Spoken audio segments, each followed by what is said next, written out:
I'd like to welcome you all who are here with us today to our 10th annual Convocation of the College of Fellows 2019 at the Dominican School of Philosophy and Theology, entitled, "You Too Go Into My Vineyard, the Role of the Laity in the Church Today."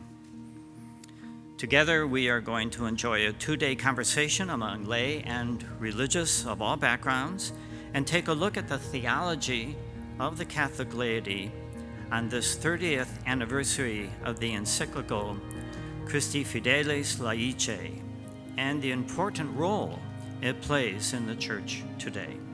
Through their baptism and confirmation, all are commissioned to that apostolate by the Lord himself, not by delegation.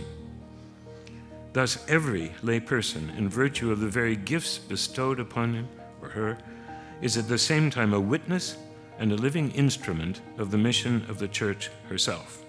That co-responsibility showing not just a collaboration, but a true ownership by the lay people as well as by the hierarchy is what allowed that decision, that really critical decision for the early church, to turn out as well as it did, and for most of us to be here today. It's not parallel play. We have one unity. We have one mission.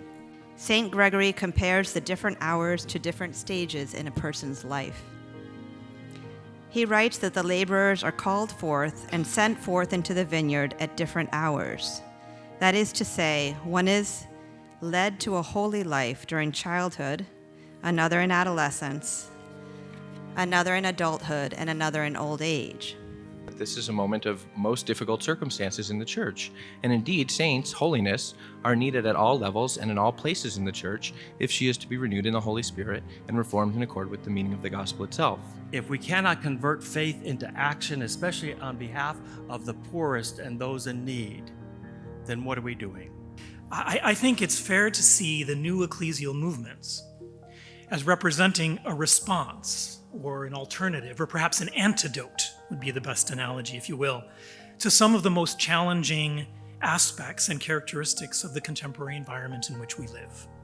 Our fraternity will last forever because the soil in which it is rooted is the misery of the world.